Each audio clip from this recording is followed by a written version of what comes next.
기도하겠습니다. 사랑하는 주님, 저희를 한 자리에 예배 자리에 모아주신 것을 감사합니다. 삶의 형편들이 녹록하지 않고 또 마음이 흩어져 있지만 주님, 저희가 지금 한 가지로 주님 앞에 나아갈 수 있도록 주님 은혜를 허락하여 주시기를 소원합니다. 주님, 저희가 예배로 나아갈 때 주님, 우리가 위경에 처한 이 나라와 이 민족을 주님께 올려드립니다. 사랑하는 주님, 안으로 부패가 가득하며 이 땅에 사는 수많은 주님의 사람들이 그 마음에 허탄한 것을 좇으며 하나님께서 명하신 것을 거절하며 불의를 행한 것을 주님께서 용서하여 주시고 온전히 하나님을 높여야 되는 그 예배의 본분을 잊어버리고 사람을 높이며 이 땅의 것을 구한 것을 주님께서 용서하여 주시기를 소원합니다. 하나님께서 피로 값주고 사신 교회를 멸시하며 또 하나님의 아름다운 성품을 멸시하여 정의를 거절하고 또 불의를 행한 모든 것에 대하여 주님께서 용서하여 주시기를 소원합니다. 주님, 이 민족이 이 땅이 회개할 기회를 얻게 하여 주시고 그 심령으로 하나님 앞에서 떨며 돌이키고 회개할 수 있도록 주님께서 인도하여 주옵소서. 주님, 이 땅에 평화를 주시고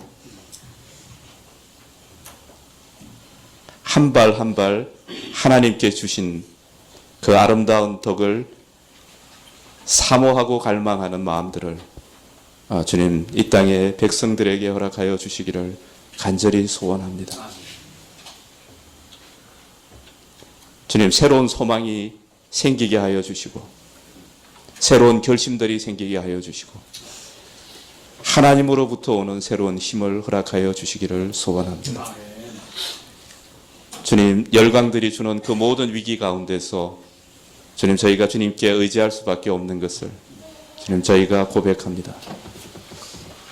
모든 위험에서 주님, 이 땅을 지켜주시고 보호하여 주시기를 간절히 소원합니다. 주님, 저희 성가교회 모든 식구들 가운데 그 모든 믿음의 시험들을 이길 수 있도록 주님께서 허락하여 주시기를 소원합니다. 진로에 대해서 고민하는 자들이 있고 또 가정의 형편 때문에 고민하는 자들이 있고 건강의 문제 때문에 고통하는 자들이 있고 생업과 사업의 문제 때문에 하나님께 기도하는 자들이 있습니다. 사랑하는 주님, 하나님으로부터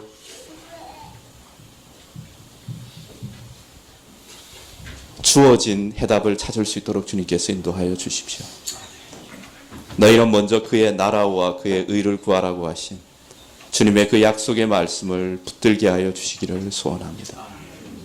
주님, 그 가운데 하나님께서 허락하시는 아름다운 길을 발견할 수 있도록 주님께서 도우시고 주님, 연약하고 힘이 없지만 저희가 드리는 기도와 예배의 시간을 주님께서 강하게 붙드셔서 연약한 기도를 주님께서 들으시고 함께 하시고 응답하여 주시기를 소원합니다. 주님, 힘없이 부르짖을 때 주님께서 가까이 계신 것을 우리가 보게 하여 주십시오. 저희가 점점 더 하나님의 뜻에 부합하는 기도를 드릴 수 있도록 주님께서 인도하여 주시기를 소원합니다. 주님, 연세가 높으신 교회 어르신들을 주님께서 붙들어 주십시오. 하나님, 큰 기쁨을 허락하여 주시기를 소원합니다. 매일매일의 삶에 하나님께서 주시는 거룩한 위로와 기쁨이 충만하게 하여 주시기를 소원합니다. 주님께 나아가고 예배 드릴 때 하나님께서 그들 가운데 가장 좋은 친구로 만나 주시기를 주님 간절히 소원합니다. 주님 앞에 설 때까지 주님을 깊이 찬미할 수 있도록 주님께서 허락하여 주시기를 소원합니다. 사랑하는 주님,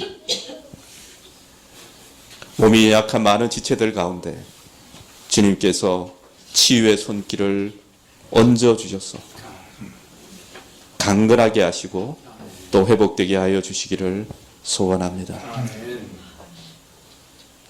사랑하는 주님, 저희가 주님 앞에 예배 드릴 때 우리 10년 가운데 이 민족을 담게 하여 주시고 이 사회와 가족을 담게 하여 주셔서 홀로 나와서 예배 드리는 것이 아니라 주님 이 땅을 하나님 앞에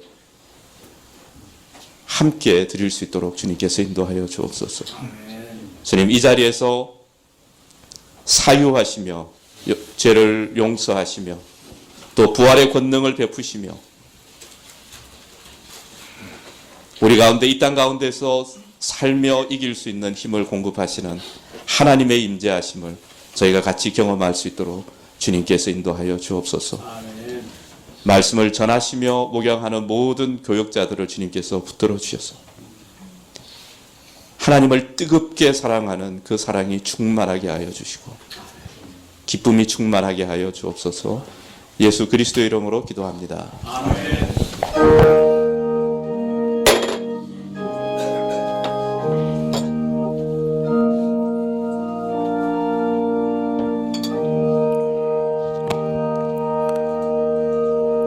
예, 성경 말씀은 요한복음 20장 1절부터 10절까지 말씀입니다. 요한복음 20장 1절부터 10절까지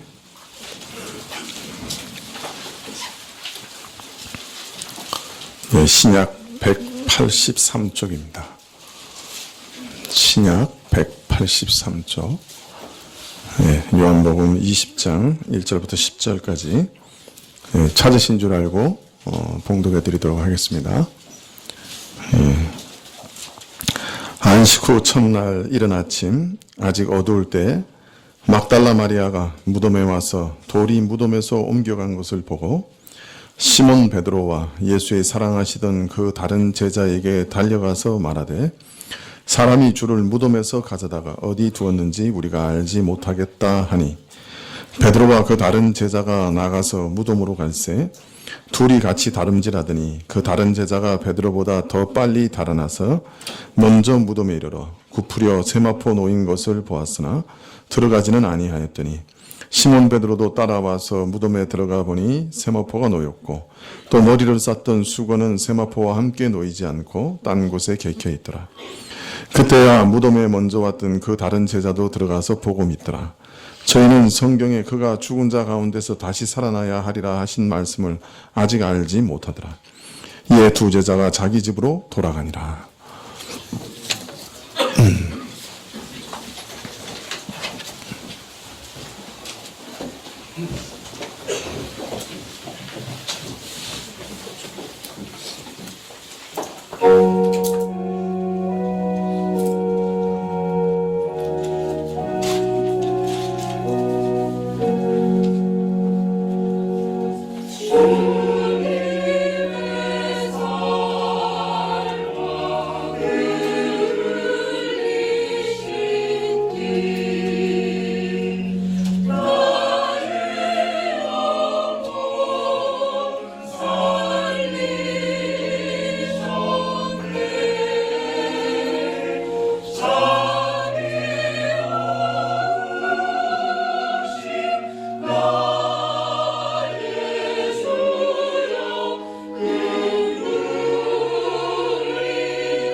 예, 감사합니다. 네, 다음 주일은 이제 예수님 부활을 기념하는 부활주일입니다. 그래서 이번 주와 다음 주 2주간 동안 예수님의 부활의 의미에 대해서 좀 묵상해 보려고 합니다. 안식일 전날 예수님께서 십자가에서 운명하신 후 날이 저물어 가자 유대인들은 이 안식일의 시체를 십자가에 남겨두지 아니하려고 빌라도에게 요구합니다. 다리를 꺾어서 시체를 치워달라. 이런 요구는 얼핏 보면 율법에 매우 충실한 요구였죠. 신명기 21장 22절에 보면 사람이 만일 죽을 죄를 범함으로 내가 그를 죽여 나무 위에 달거든 그 시체를 나무 위에 밤새도록 두지 말고 당일에 장사하여 내 하나님 여호와께서 내게 기업으로 주시는 땅을 더럽히지 말라. 나무에 달린 자는 하나님께 저주를 받았음이니라. 이렇게 명하고 있습니다. 그러니까 나무에 달아서 죽이는 것 자체가 하나님의 저주를 받은 것이다. 그리고 그렇게 저주를 받아 죽은 시체는 밤새도록 두지 말고 당일에 장사해야 한다. 이것이 율법이 명한 명령이었죠. 이들은 다리를 꺾어 시체를 치워달라고 말하므로 표면상 신명기의 말씀을 순종해서 시체를 해지기 전에 치워 달라고 요구한 것처럼 보입니다. 그러나 실상은 여기 더 깊은 의도가 있었던 것이죠. 이 신명기 말씀 중에 나무에 달린 자는 하나님께 저주를 받은 자다라고 분명히 말하고 있기 때문에 이 신명기 말씀대로 순종하는 것을 요구하므로 예수님의 죽음이 바로 사형수의 수치스러운 죽음이요 저주를 받아 죽은 죽음이다 하는 것을 아주 명백하게 드러내기를 원했던 것이죠. 그래서 이런 요구, 해가 지기 전에 시체를 치워달라고 한 이 요구는 예수님의 죽음을 끝까지 사형수의 수치스러운 죽음이요 하나님의 저주를 받아 죽은 죽음이다 라고 하는 것을 밝히고 모독하려고 하는 의도가 거기 분명히 있었습니다. 예수님께서 나무에 달려 죽으셨죠. 분명 율법을 따르면 저주를 받아 죽은 죽음에 틀림없습니다. 그러나 예수님은 자신의 죄로 저주받아 죽으신 분이 아니었죠. 하나님의 저주를 받아 죽은 것이 분명하지만 그러나 자신의 죄 때문에 저주받아 죽으신 것이 아니었어요. 우리 모든 죄인이 우리 모든 흉악한 죄악을 참 친히 담당하셨고 그래서 정죄당하시고 대신 하나님의 저주를 받으셔서 죽으셨기 때문이죠. 저주를 받으셨지만 자신의 죄 때문이 아니라 우리 모든 죄인의 죄 때문에 하나님의 맹렬한 진노와 저주의 잔을 받으셨던 겁니다. 우리 죄인들이 지옥에서 받아야 할 모든 형벌과 하나님의 진노와 하나님의 저주를 대신 받아 죽으셨던 것이죠. 그래서 이제부터 예수님께 자신의 영혼을 참으로 맡기는 자는 모든 진노와 하나님의 모든 진노와 모든 형벌과 모든 저주에서부터 완전하게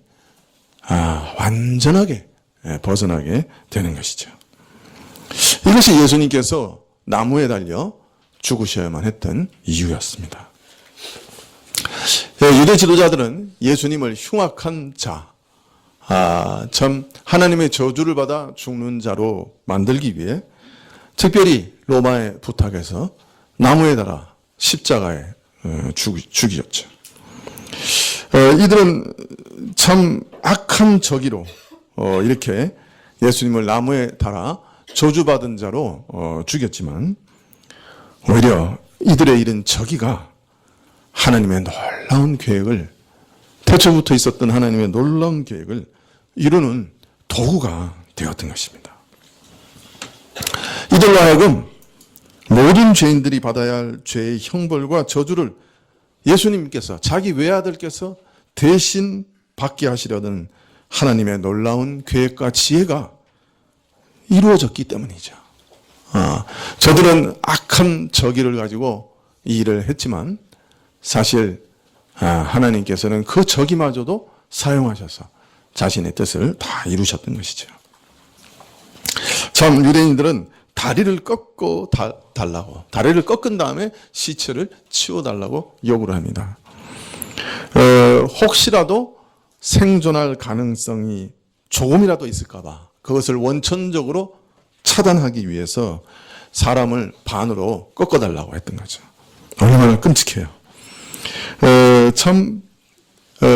십자가 자체가 끔찍한 형벌이죠. 십자가는 나무에 달아놓은 그 상처와 그 피와 체액이 그 상처로부터 흘러나와서 기진해서 죽는 그런 형벌입니다. 사람을 십자가에 매달아 놓고 어떤 면에서는 말려 죽이는 거죠. 체액이 다 쏟아져 나오고 피가 쏟아져 나와서 죽이는 형벌입니다. 그래서 몇 날 며칠 동안 매달려서 죽지 않는 경우도 있었다고 합니다. 그래서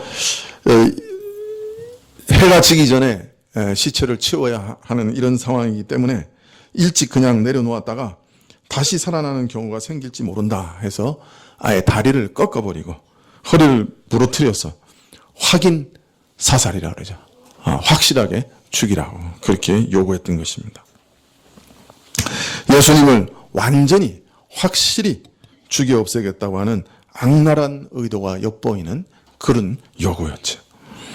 그러나 군병들은 예수님께서 이미 죽은 것을 보고서 그것이 완전히 확인되었기 때문에 뼈를 꺾는 대신에 창으로 옆구리를 찔러 예수님의 죽음을 다시금 확인했습니다.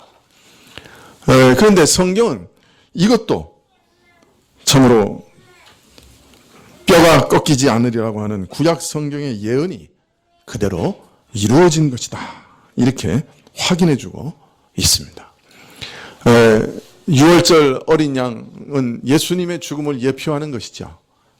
그래서 6월절 어린 양의 피로 문지방에 바른 모든 집은 죽음의 사자가 넘어갔죠. 6월절 날. 그런데 그 뼈는 절대로 꺾지 못하게 되어 있었습니다. 6월절 어린 양의 뼈는 절대로 부러뜨리지 못하도록 되어 있었습니다. 또 시편에도 의인의 뼈는 절대로 부러지지 않을 거다. 그렇게 해서 메시아의 뼈가 부러지지 않을 것을 예언하고 있는데요. 바로 그 성경 말씀대로 이루어졌다. 저들은 뼈를 부러뜨려 달라고 했지만 군병들은 창으로 찔러 죽음을 확인했던 것이죠. 예수님께서는 이처럼 유대인들의 무시무시한 저기 가운데 죽으시고 또 그 죽음조차 철저하게 확인되었던 것이죠. 그러나 그 죽음이 우리 주님을 붙들어 둘 수는 없었지요. 오늘 말씀을 보면 요한복음 20장 1절에 안식 후 첫날 이른 아침 아직 어두울 때 막달라 마리아가 무덤에 왔다. 그렇게 말하고 있습니다. 예수님께서 안식일 전날에 십자가에 못 박혀서 돌아가셨죠. 안식일 전날 제9시에 돌아가셨습니다. 9시는 요새 말로 말하면 오후 3시입니다. 그러니까 저녁 무렵 안식일이 시작되기 직전에 그리고 무덤에 장사되셨습니다. 구약의 안식일은 지금의 금요일 저녁이니까 금요일 저녁 직전에 죽으시고 무덤에 묻히신 거죠. 그리고 토요일인 안식일 내내 무덤에 머물러 계시다가 안식일 날 후 첫날, 즉 요새 말로 말하면 주일날 새벽에 부활하셨습니다.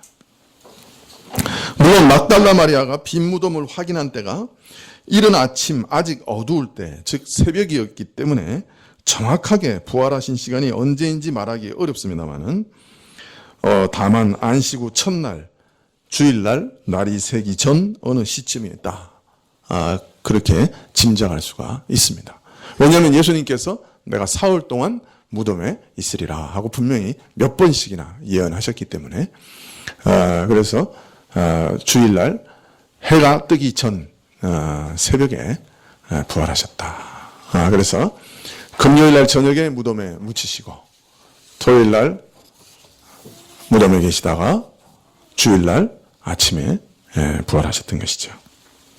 자, 그런데 오늘 말씀에 예수님께서 부활하신 날을 가리켜 안식 후 첫날이다 이렇게 말하고 있습니다.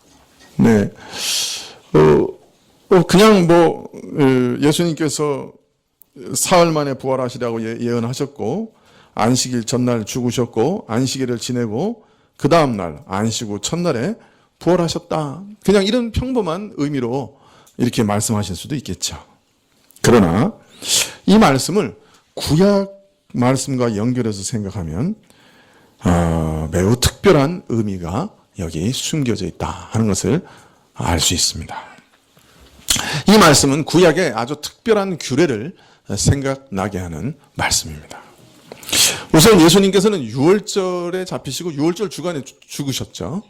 그런데 유월절 지나면은 7일 동안 무교절을 지내게 돼 있어요. 그런데 이 무교절 기간 동안에는 7일이니까 그 중에 반드시 안식일이 낄까요? 안 낄까요? 그 7일 중에 하루는 안식일이 낍니다. 그런데 구약에 보면 규례가 있어요. 이 무교절 기간 동안 유월절이 지나고 7일 동안 지키는 무교절 기간 동안 안식일이 오면 그 안식일 다음 첫째 날에 어떤 일을 하게 되어 있습니다. 반드시. 무슨 일을 하게 되어 있죠? 혹시 아시는 분이 있나요?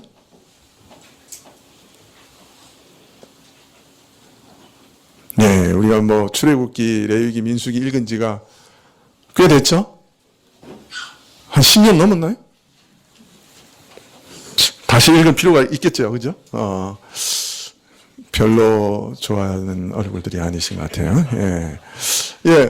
이 무교절 중에 안식일이 반드시 끼고 이 안식일이 지난 첫째 날에 반드시 해야 되는 일이 하나 있는데 그건 뭐냐면 그해 첫 이삭을 수확해서 잘라서 그 이삭을 하나님께 드리는 일을 합니다. 그러니까 제일 처음 익은 이삭을 잘라서 그 이삭을 하나님께 드리는 거죠. 다른 말로 말하면 추수가 시작되는 거죠. 그리고 나서 안식일을 따져서 7 안식일이 지나고 50째 되는 날, 그날은 뭐라 그러죠? 오순절이라고 그러죠. 칠칠절, 초실절, 그렇게 보통 얘기하는데 오순절이라고 얘기하죠. 그날에는 추수를 다 마감해서 그 마감한 다음에 추수, 새해에 수확한 뭐라 그럽니까? 곡식.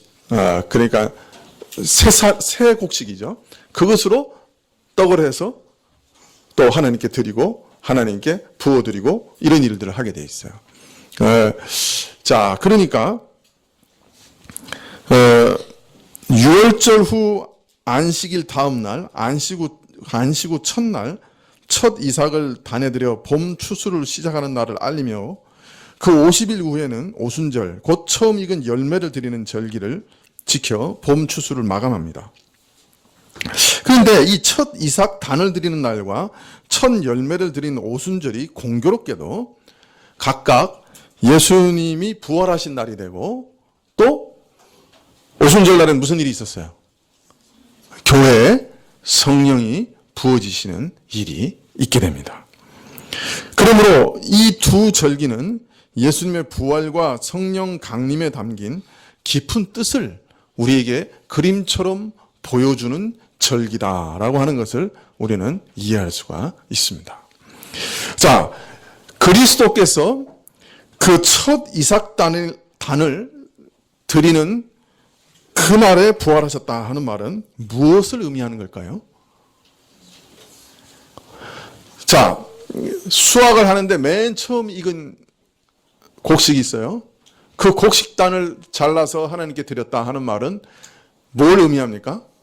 이후로 이런 열매와 이런 추수가 어떻게 된다는 거예요?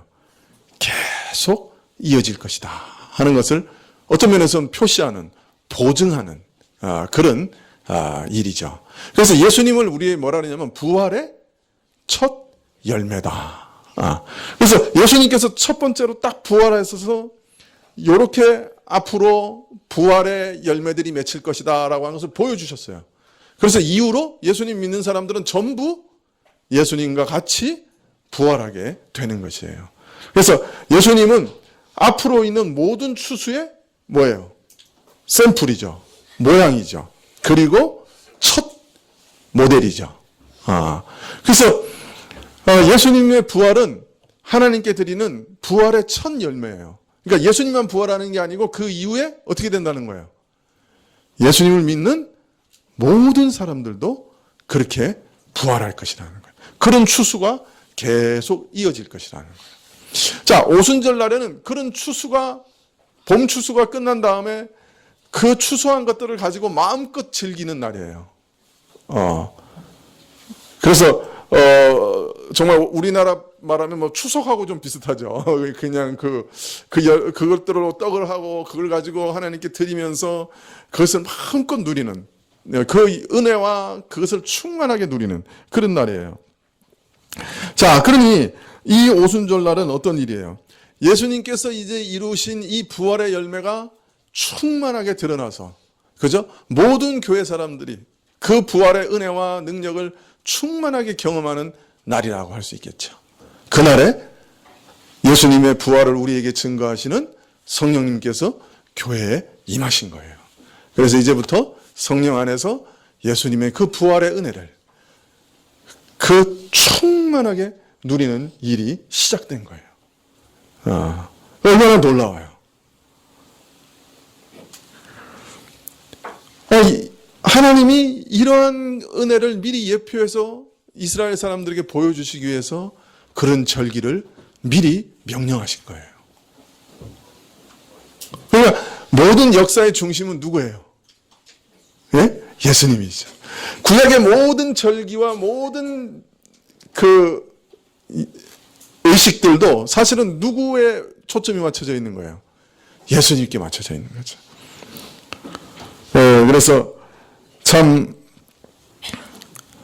예수님의 고난과 죽음이 담긴 뜻을 깊이 드러내며 그 부활의 의미를 드러내기 위해서 첫 이삭단을 바치는 날에 부활하셨고, 또 부활하셔서 성령을 보내셔서 참 그 예수님의 은혜를 교회가 마음껏 누리게 하신 그 오순절 날에 참으로 추수를 마감하는 그 축제를 벌리게 하셨던, 이거는 우연한 일이 아니죠.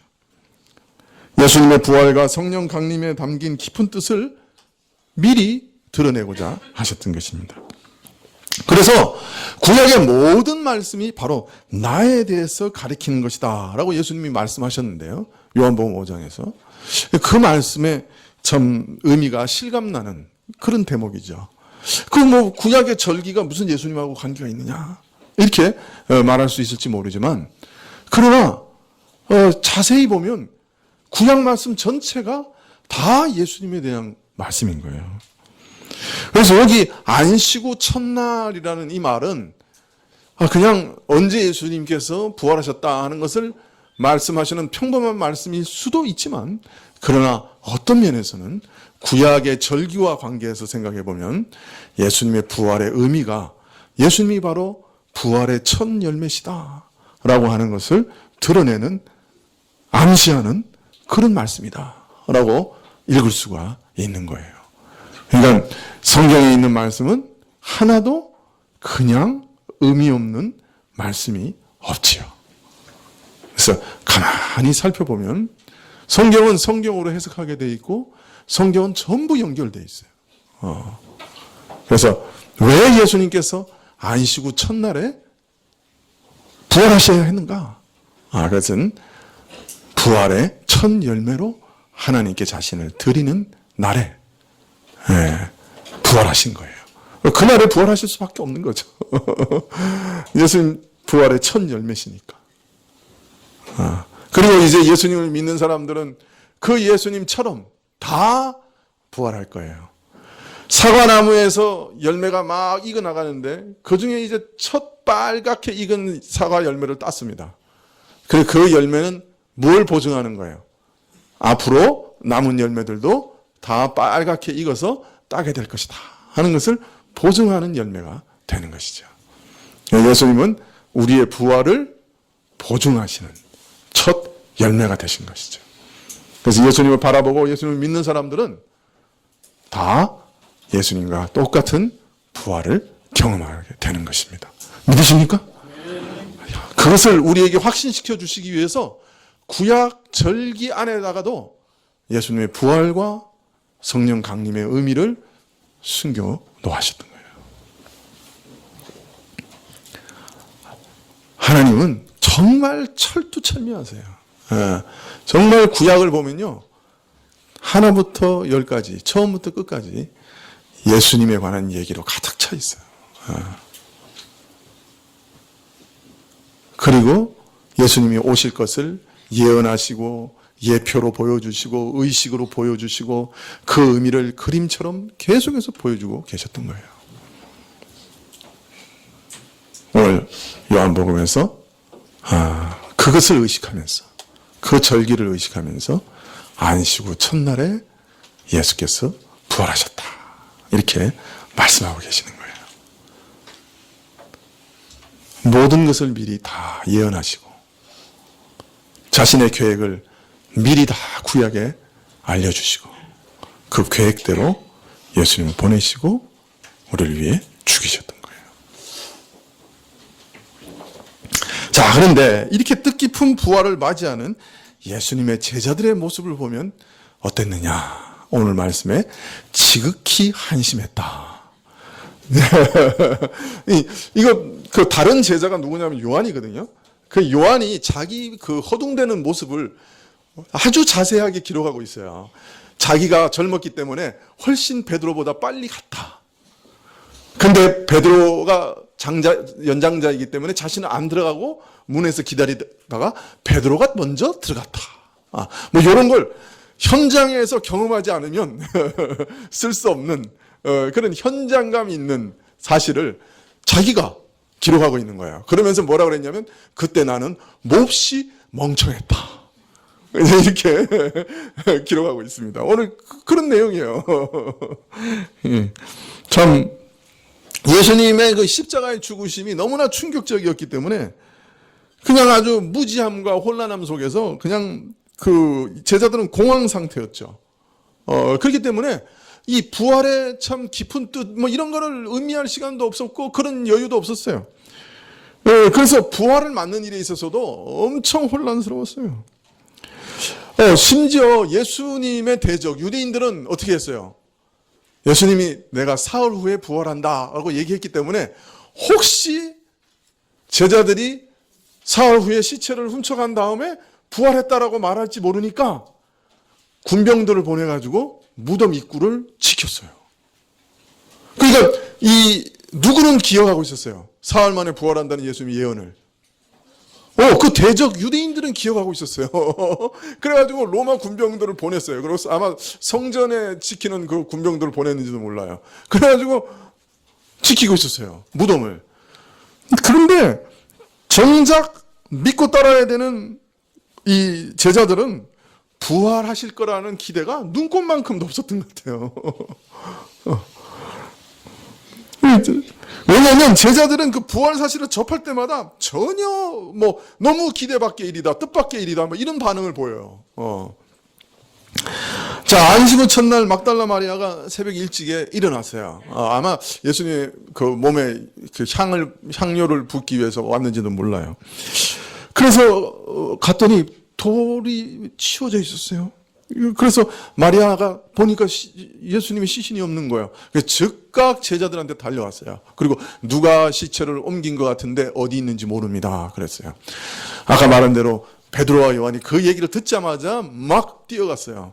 요한이 젊으니까 먼저 도착했어요. 그러나 무덤 바깥에서 이렇게 훑어보니까 없는 것 같아. 어수름하니까 이게 잘 안 보였을 수도 있죠. 베드로는 머뭇거림도 없이 그냥 무덤으로 들어갔어요. 들어가서 보니까 정말 시체가 없는 거예요. 세마포가 놓여 있고 예수님 머리를 쌌던 수건이 그 세마포와 떨어져서 딱 이렇게 놓여져 있는 거예요. 그 신기하잖아요. 시체로 옮겨가려면 세마포가 감긴 채로 가는 게 좋아요? 아니면 세마포를 다 풀어내서 내고 그 시체로 옮겨가는 게 좋아요? 그럼 상식이잖아요. 그냥 세마포채로 들고 나가면 제일 쉽죠. 그런데 세마포가 그냥 감긴 채 있는 거예요. 그리고 목을 쌌던 수건도 그 자리에 그냥 이렇게 딱 이렇게 세마포하고 떨어져서 우리는 객혀 있다고 그랬는데 그냥 그 자리에 있는 거예요.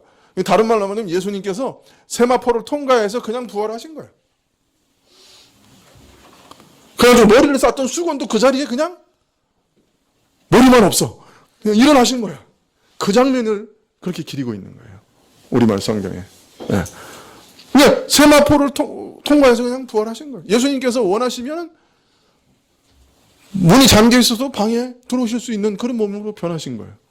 네. 세마포? 그냥 부활하신 거예요. 왜 세마포가 뭐예요? 고운 포라는 말이죠. 예? 그 염할 때 쓰는 그 고운 세마를 말하는 거죠. 그래서 이렇게 그냥 그렇게 딱 이렇게 있는 거예요. 그 신기한 상황을 이렇게 봤어요. 그런데 제자들은 예수님이 부활했다고 하는 건 꿈에도 생각 못했어요.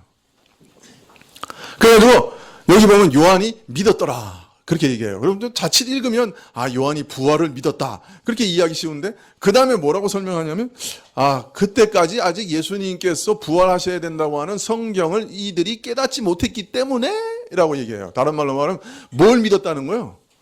부활을 믿었다는 거예요? 아니요. 시신이 없어진 걸 믿었다는 거예요. 그 여인이 허튼 소리 하는 줄 알았어. 밤에 가가지고 어두운 데 가가지고 땀 무덤에 갔다가 예수님 없어졌다고 그러는 줄 알고 달려가 봤더니 진짜 시신이 없어진 것을 그때서야 비로소 믿었다 그러는 거야. 근데 믿긴 믿었는데 진짜 믿을 건 믿지는 못하고 시체가 없어진 건 믿었어. 이 사람들 얼마나 우스워요, 그죠? 우리가 보기에는 되게 우습잖아, 이 제자들이 하는 꼴이. 그 요한이 자기 그 모습을 그대로 지금 기록하고 있는 거예요. 내가 꼴이 되게 우스웠다 그때는 이렇게 쓰고 있는 거예요.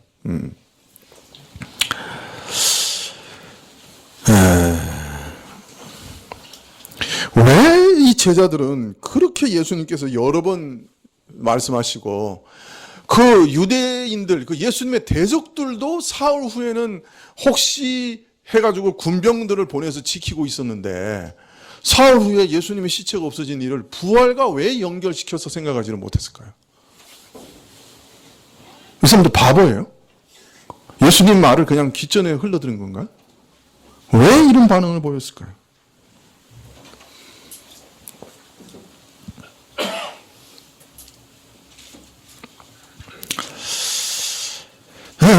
이해가 잘 안 되죠. 제자들의 불신앙과 또 이런 무지는 매우 의아스럽다 그렇게 생각되기 쉽습니다. 자, 그러나 이때 일을 나중에 회상하면서 오늘 사도 요한이 이렇게 얘기하고 있습니다.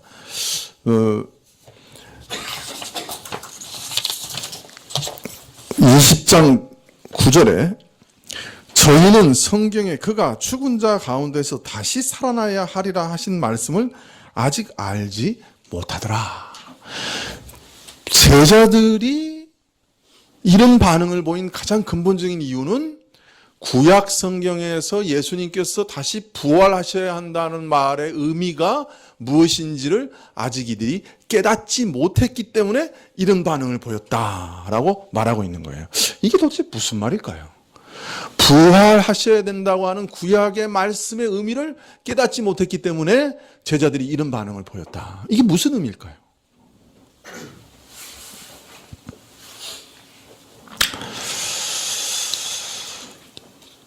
성경이 메시아는 반드시 죽은 자 가운데서 다시 사셔야 한다고 기록한 것을 깨닫지 못했기 때문에 이들이 이런 반응을 보였다.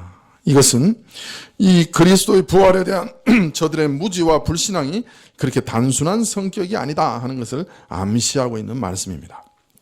쉽게 말씀드리면 예수님의 부활은 단순히 사람이 죽었다가 다시 살아나는 정도의 문제가 아니라는 거예요. 흔히 사람들은 예수님의 부활에 대해서 이렇게 얘기합니다. 죽은 자가 어떻게 다시 살아날 수 있습니까? 죽은 자가 다시 살아나는 예가 있습니까? 죽은 자가 다시 살 수 있습니까? 죽은 자의 부활 가능성에 대해서 자꾸 얘기를 합니다. 그것은 예수님의 부활의 깊은 의미에 대해서 전혀 알지 못하는 피상적인 질문인 거예요. 제자들이 믿지 못했던 것은 죽은 자가 다시 살아날 수 있다. 죽은 자도 부활한다. 라고 하는 그 가능성을 믿지 못했던 게 아니에요. 그걸 의심한 게 아니에요. 그 당시에 모든 유대의 교인들은 대부분은 부활을 믿었어요. 여러분, 사두개파하고 바리새파하고 두 개 유명한 파가 있었잖아요. 그 당시. 근데 사두개파하고 바리새파가 제일 갈라지는 이유 중에 하나가 뭐였어요? 부활 문제였죠. 사두개파는 부활을 못 믿었어요. 근데 누구는 믿었어요? 바리새인들은 부활을 믿었어요. 그래서 예수님께서 부활에 대해서 얘기하시니까 바리새파가 뭐라 그랬어요? 저분 우리 파일 수도 있다. 그렇게 얘기했단 말이에요. 그 당시 사람들은 다 부활을 믿고 있었어요. 또 옛 선지자 시대에 부활한 사람들이 꽤 있었어요. 하나님의 은혜와 능력으로 죽었다가 다시 살아나는 사람들이 있었어요. 수넴 여인의 아들을 누가 살리셨어요? 엘리사가 살렸잖아요. 엘리야는 과부의 아들을 살렸어요. 또 엘리사가 죽은 다음에 돌무덤에 묻혔는데 전쟁이 나서 적군의 시체를 묻을 데가 없으니까 엘리사의 돌무덤에다가 던져놓았어요. 그랬더니 엘리사의 시체와 접촉한 그 시체가 다시 살아나서 나왔어요. 모르겠어요. 하나님이 부정한 이방인이 거룩한 선지자와 함께 묻히는 것을 기뻐하지 않으셨는지. 그 사람 이방인인데 던져넣었더니 벌떡 살아나가지고 나왔어요. 저는 계속 그 말씀을 묵상하지만 무슨 뜻인지 잘 모르겠어요. 하여튼 에녹이나 엘리야는 뭐예요? 죽음을 보지 않고 바로 승천했어요. 무엇보다 예수님께서 성경에 기록된 것만 해도 3번이나 죽은 자를 살리셨어요. 마지막에 나사로는 죽은 지 나흘이 돼서 시체가 썩어서 냄새가 났는데 예수님이 나사로야 나오라 그랬더니 칭칭 감은 채로 나왔어요. 그거 다 본 사람들이라고. 이 제자들이. 그냥 부활을 의심한 게 아니에요. 부활을 죽은 자가 다시 살아날 수 있다. 그걸 의심한 게 아니었어요. 그러면 왜 제자들이 예수님의 부활을 도무지 믿지 못했을까요? 저들이 믿지 못했던 건 뭐냐면 메시아의 죽음이었어요. 구약에 보면 메시아는 이스라엘의 왕좌에 앉아서 영원히 다스리는 분으로 예언되어 있어요. 이사야서 9장 7절에 보면 이런 말씀이 있어요. 그 정사와 평강의 더함이 무궁하며 또 다윗의 위에 앉아서 그 나라를 굳게 세우고 지금 이후 영원토록 공평과 정의로 그것을 보존하실 것이라. 만군의 여호와의 열심히 이를 이루시리라. 앞으로 메시아가 오시면 다윗의 위에 왕으로서 영원히 앉아 계시면서 이스라엘을 영원히 공평과 정의로 다스리실 거다. 이렇게 예언하고 있는 거예요. 이런 예언이 구약에 수도 없이 많아요. 다윗의 자손으로 오시고 그 왕위를 이어받으시고 철장으로 온 세상을 쳐부수시고, 그죠? 공평과 정의로 온 세상을 다스리시고 모든 민족을 다스리시고 이런 게 수도 없이 나온단 말이에요. 그런데 메시아가 영원토록 다스린다고 했으니까 메시아는 어떻게 해? 영원히 산다 이렇게 생각한 거죠. 자, 그런데 영원히 산다고 믿는 메시아가 돌아가시면 어떻게 돼? 죽으면. 그건 메시아야 아니야? 아닌 거지. 메시아는 실패한 거지. 제자들이 충격을 받은 것은 단순히 자신들이 믿던 선생님이 죽으셨다는 것 때문에 충격을 받은 게 아니었어요. 자신들이 메시아로 믿는 그분이 죽었다는 데서 충격을 받은 거예요. 이젠 끝장났구나. 우리는 그가 메시아인 줄 알았더니 메시아가 아니구나 라고 제자들도 낭망했던 거예요.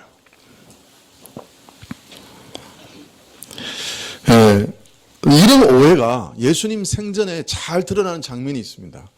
그게 뭐냐면 가이사라 빌립보에서 애우기도 쉽죠. 가이사로 빌립보. 게사로 빌립보. 가이사라 빌립보에 갔어요. 그 이방 지역인데 좀 쉬러 간 거예요. 이제 제자들하고 예수님하고 조금. 하도 사람들이 몰려오니까. 그래가지고 예수님이 진짜 물어보고 싶은 걸 물어봅니다. 제자들한테. 너희는 나를 누구라고 하느냐? 베드로가 아주 기가 막힌 대답을 하죠. 주는 그리스도시요 살아계신 하나님의 아들이십니다. 아주 명백한 신앙 고백을 합니다. 예수님께서 너무 기쁘셨죠. 그래서 막 칭찬하시죠. 그죠? 야, 베드로야, 이거 너 알게 하는 거, 이거 사람 아니야. 하나님이 알게 하신 거다. 그리고 내가 이 믿음의 고백 위에 내가 내 교회를 세울 것이다.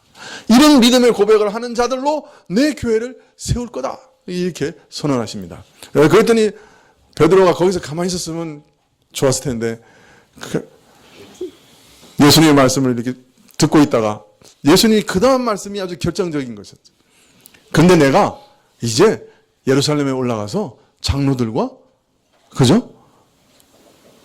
서기관들과 바리새인들에게 잡혀서 십자가에 죽을 거다. 그렇게 얘기하니까 베드로가 정색을 하고 달라듭니다. 예수님, 절대로 그런 일은 있을 수 없습니다. 절대로 안 됩니다. 내 목숨을 걸고라도 맡겠습니다. 뭐 이런 식으로 나가는 거예요. 그러니까 예수님 뭐라 하세요? 너는 나를 넘어지게 하는 자로다. 사단아, 내 뒤로 물러가라. 그래가지고 베드로가 하나님의 사랑과 은혜를 받아서 계시를 받은 매우 영광스러운 자리에 앉았다가 졸지에 마귀의 자리로 그냥 급전직하 떨어진 장면이 있습니다. 그러니까 우리는 베드로가 왜 말렸을까? 그냥 생각하기를 그냥 베드로가 지금 예수님이 그냥 예루살렘에 올라가면 그냥 자기가 그 예수님은 왕되고 자기는 그냥 우의정하고 요한은 좌의정하고 막 이렇게 하려고 그러는데 예수님 죽으신다 그러니까 안 된다고 말리나 보다. 그 세속적인 야심 때문에 그랬나 보다. 그렇게 짐작하기 쉽습니다. 그러나 베드로의 생각은 이랬던 것이에요. 메시아는 구약 성경에 절대로 죽지 않고 영원히 이스라엘을 다스린다고 하셨는데 예수님이 갑자기 죽으신다고 하니까 그건 말이 안 되는 얘기라. 그래서 안 됩니다. 그런 일은 있을 수 없지 않습니까? 라고 반문했던 것이죠.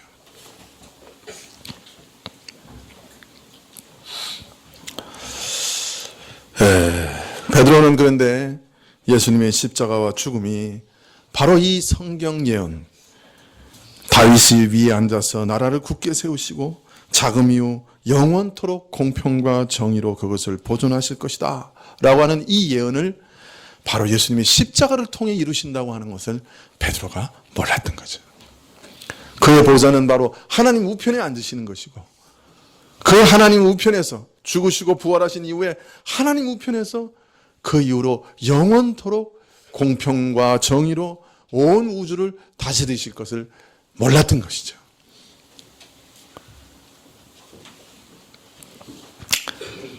메시아의 심오한 비밀, 고난과 죽음을 통해 그의 영원한 영광에 드러나가게 되시는 그 비밀을 베드로는 깨닫지 못했던 것입니다.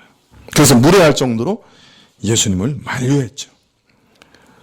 그런데 이 일을 겪고 난 다음에도 예수님은 계속 예루살렘에 올라가서 죽으실 것을 얘기하는데 제자들은 너무나 그 얘기를 두려워하고 염려하고 근심하고 슬퍼할 뿐 아니라 그 다음부터는 예수님 그 말씀하시면 슬슬 도망 다녔어요.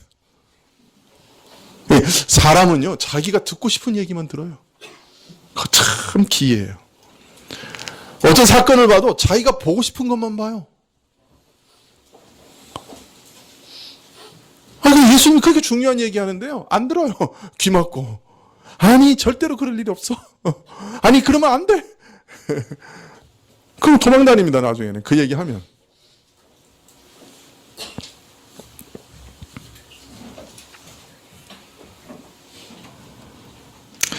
그래서 이들은 예수님의 죽음을 메시아의 영광을 무너뜨리는 실패로 생각했던 것이죠. 그래서 모든 소망이 다 무너졌다고 생각했어요. 그래가지고 이 엠마오로 내려가는 두 제자들은 그분이 메시아인 줄 알았는데 메시아인 줄 알았는데 우리의 꿈이 다 사라졌습니다. 그러고 얘기를 합니다. 그것도 예수님한테. 예수님하고 같이 내려가면서 부활하신 예수님 옆에 서 계시는데 예수님 알아보지도 못해요. 영안이 열리질 않아가지고. 그래가지고 그렇게 얘기합니다. 예수님한테 얘기합니다. 우리가 그분이 메시아인 줄 알았다고. 근데 우리 소망이 다 무너졌다고. 이러고 자빠집니다. 그래서 이들은 예수님의 죽음을 경험하고 그 충격에서 헤어나지를 못했어요. 그래서 그 메시아가 다시 부활하실 것이라고 하는 그 생각을 못했던 거예요. 그런 여유가 없었어요. 너무나 충격을 받아서. 메시아 소망이 와르르 무너져 버렸기 때문에 죽으심을 통해서 그 메시아가 다시 부활하셔서 영원한 왕권을 가지신다고 하는 그 구약의 비밀을 깨닫지를 못했던 거예요. 그걸 몰랐기 때문에 이런 모양을 보였다고 요한이 지금 고백하고 있는 거예요. 부활하셔야 된다고 구약에서 그렇게 얘기하시고 예수님도 그렇게 얘기하셨는데 우리가 귀를 닫고 무지했기 때문에 예수님의 부활에 대해서 이렇게 반응을 했다라고 지금 요한이 자신의 모습을 고백하고 있는 거예요. 예수님의 죽으심과 부활은 단순히 한 어떤 인간이 죽었다가 다시 살아났다 그걸 얘기하는 게 아니에요. 인간이 죽었다 다시 살아날 수 있다는 어떤 가능성을 얘기하고 있는 게 아니에요. 그보다 더한 것을 얘기하고 있는 거예요. 구약에서 예언하신 메시아가 죽었다가 다시 사셨다는 얘기예요. 그 말이 무슨 말이냐. 그를 믿는 모든 사람들이 다시 죽었다가 다시 사는 것이요. 그를 믿는 모든 사람들이 이 땅에 살아가는 동안에도 옛사람이 십자가에서 함께 죽고 그가 이 땅에 살아가면서도 부활의 능력을 경험하며 새 사람으로서 살아가게 하신다고 하는 놀라운 예언이 오늘 이루어졌다는 말씀인 것이에요. 에스겔과 에레미야에서 예언했던 성령께서 오셔서 새로운 마음을 주실 것이다. 옛사람의 겁대기가 다 죽어갈지라도 새 사람은 영원히 새롭게 되는 그 새로운 마음을 주시는 놀라운 성령의 은혜, 새 마음을 주시는 은혜, 새 부활의 은혜, 마치 마른 뼈가 하나님의 말씀에 살이 붙고 다시 힘줄이 붙어 살아나 하나님의 놀라운 군대가 된 것처럼 우리 다 말라비틀어진 영혼이 새로운 생명을 얻어 하나님의 놀라운 군대로 다시 거듭나게 될 것이다 라고 하는 그 모든 예언이 이제 성취되었다라는 말이었. 그리고 예수님의 부활을 믿는다고 하는 말은 단순히 사람이 죽었다가 다시 부활했다는 말을 믿는 것뿐만 아니라 더해서 그거는 그냥 아주 일부적인 일이고 진짜 중요한 것은 바로 그러한 구약의 예언이 이제 이루어졌고 우리가 그것을 믿고 우리가 그것에 참여한다 하는 것을 말하는 것입니다. 그것이 예수님의 부활을 믿는다는 말의 의미입니다. 지난 시간에 우리 삶이 힘을 얻고 활력을 얻고 피곤함을 이기기 위해서는 새 소망을 얻어야 된다고 말씀을 드렸습니다. 너희 안에 행하시는 이는 하나님이시니 너희 안에 소망을 두고 선한 소망을 두고 행하신다. 그래서 우리가 하나님의 선한 소망을 얻어야 정말 힘있게 아무리 피곤하고 어려운 상황이라도 정말 능력 있게 살아갈 수 있다. 그렇게 말씀을 드렸는데요. 그 선한 소망이라는 게 뭡니까? 그것이 바로 성령께서 우리에게 주시는 소망이죠. 성령께서 우리에게 주시는 삶의 능력이죠. 그 선한 소망을 얻기 위해서 우리가 기도하다 보면 어떻습니까? 우리가 가졌던 옛 소망을 어떤 때는 부끄러워서 다 갖다 버립니다. 내 기도 제목이 자꾸 바뀌는 거예요. 어떤 때는 10년, 20년 기도했는데 어느 순간에 그 기도 제목이 딱 바뀌어버립니다. 선한 소망으로 바뀌는 거예요. 근데 그게 어떤 일이냐? 그건 바로 내 옛사람이 죽고 새 사람으로서의 놀라운 능력으로 사는 것입니다. 그런 것이에요. 내 옛사람이 죽는다고 하는 것은 내 옛사람의 악한 욕망과 정욕이 죽는 걸 얘기합니다. 우리는 욕망 없이는 못 살아갑니다. 여러분, 만일 밥 먹는 욕망이 없으면 어떻게 되겠어요? 저는 맛있는 거 먹는 욕망이 너무 강해서 문제인데 문제는 욕망이 없으면 어떻게 돼? 거식증 걸리잖아요. 거식증 걸리면 죽어요. 그죠? 욕망이 없으면 살 수 없어요. 우리는 어떤 욕망이라도 있어야 사는 거예요. 그런데 그 생의 가장 중심되는 욕망이 바뀌는 거예요. 옛사람의 악한 욕망, 나 자신을 신으로 섬기고 나의 쾌락을 왕으로 섬기는 그런 욕망이 새로운 선한 소망으로 바뀌는 거예요. 기도 가운데 그런 기적이 일어나는 거예요. 그건 바로 내 옛사람이 죽고 새 사람으로 살아가는 그런 부활을, 예수님의 죽음과 부활을 경험하는 거예요. 일종의 그런 죽음을 경험하는 거예요. 그런 방식으로 경험하는 거예요. 그래서 기도는 어떤 면에서는 내 옛사람이 죽고 새 사람으로 다시 사는 일이기도 해요. 그 일을 위한 일이기도 해요. 내가 옛 욕망이 바뀌었어. 그걸 옛 욕망을 막 죽으라고 기도하다가 어느 순간 그것이 부끄러워지고 새로운 욕망, 새로운 소망을 가지고 기도하기 시작했다. 그것은 사실은 내가 죽고 다시 새 사람으로 거듭난 그 은혜가 내 속에서 뚜렷하게 드러나고 있다. 그것과 같은 거예요. 그만큼 대단한 기적이라고요. 그래서 우리는 새로운 소망을 매일 구하는 거예요. 선한 소망을 구하는 거예요. 같은 일을 두고도 하나님 이것을 어떻게 기도해야 됩니까? 저는 이런 욕망이 있는데 내 뜻대로 마시고 하나님 뜻대로 하십시오라고 항복하고, 또 하나님, 그러면 하나님의 뜻은 뭡니까? 나는 어떻게 이걸 기도해야 됩니까? 그렇게 기도할 수 있다고 하면 대단한 은혜인 거예요. 그러나 이런 은혜는 한순간에 완성되는 게 아니에요. 평생을 두고 경험하고 또 경험하면서 계속 새로운 은혜를 경험하는 거예요. 그래서 바울은 빌립보서 3장 10절부터 이렇게 얘기합니다. 내가 그리스도와 그 부활의 권능과 그 고난의 참여함을 알려하여 그의 죽으심을 본받아 어찌하든지 죽은 자 가운데서 부활에 이르려 하느니 내가 이미 얻었다 함도 아니요 온전히 이루었다 함도 아니라 오직 내가 그리스도 예수께 잡힌 바 된 그것을 잡으려고 쫓아가노니 형제들아 나는 아직 내가 잡은 줄로 여기지 아니하고 오직 한 일 즉 뒤에 있는 것은 잊어버리고 앞에 있는 것을 잡으려고 표대를 향하여 그리스도 예수 안에서 하나님이 위에서 부르신 부르심의 상을 위하여 쫓아가노라. 바울의 일생의 목표는 바로 이것이에요. 부활의 능력에 참여하는 것. 부활에 참여하는 것. 옛사람이 죽고 새 사람이 다시 거듭난 그 새 생명에 참여하는 것. 그것이 내 삶 속에서 뚜렷하게 드러나는 것. 그것이 바울의 일생의 목표였어요.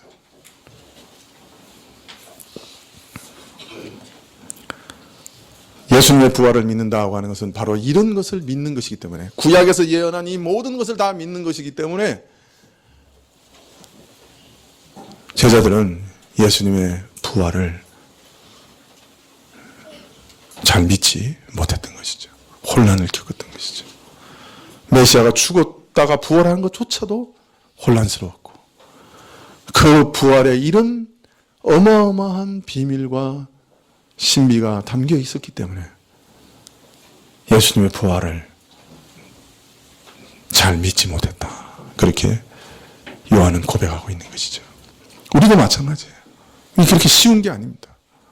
그러나 일평생 이것을 구해 나가는 거예요. 또 구하고 또 믿고 또 구하고. 그래서 우리의 이 믿음은 마지막 날 부활을 경험함으로 완성이 될 겁니다. 그때까지 우리는 달려갈 겁니다. 우리 다 같이 이런 은혜를 날마다 마음속에서 경험하면서 또 마지막까지 부활을 향해 달려가는 성도님들 다 되시기를 축원합니다. 기도하시겠습니다.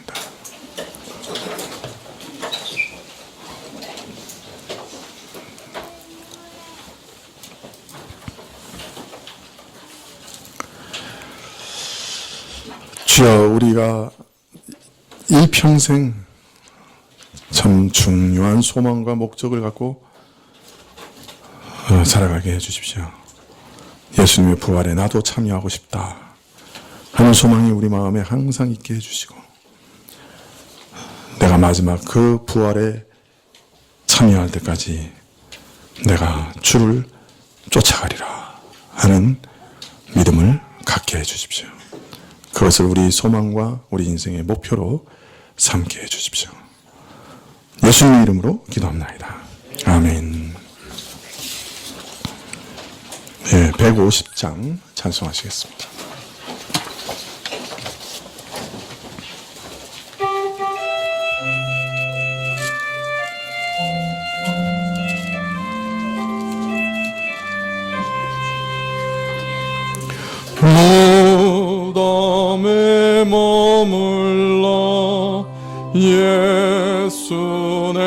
구주 새벽 기다렸네 예수 내 주 원수를 다 이기고 무덤에서 살아나셨네 어두움을 이기시고 나와서 성도와 함께 길이 다스리시네 사셨네 예수 다시 사셨네 헛되이 지키네 예수 내 구주 헛되이 봉하네 예수 내 주 원수를 다 이기고 무덤에서 살아나셨네 어두움을 이기시고 나와서 성도와 함께 길이 다스리시네 사셨네 예수 다시 사셨네 거기 못 가두네 예수 내 구주 우리를 살리네 예수 내 주 원수를 다 이기고 무덤에서 살아나셨네 어두움을 이기시고 나와서 성도와 함께 길이 다스리시네 사셨네 예수 다시 사셨네. 네, 기도하시겠습니다. 지금은 우리 주 예수 그리스도의 은혜와 하나님 아버지의 그 크신 사랑과 이 은혜와 사랑을 깨닫게 하시고 누리게 하시는 성령님의 교통하시고 역사하심이 주의 부활의 의미를 깊이 묵상하며 또 그것을 깨달으며 나도 그 부활에 참여한 자로서 이 땅에서 부활 소망을 갖고 살아가기를 소망하면서 머리 숙인 주의 백성들 위해 지금부터 영원까지 함께 계실지어다. 아멘.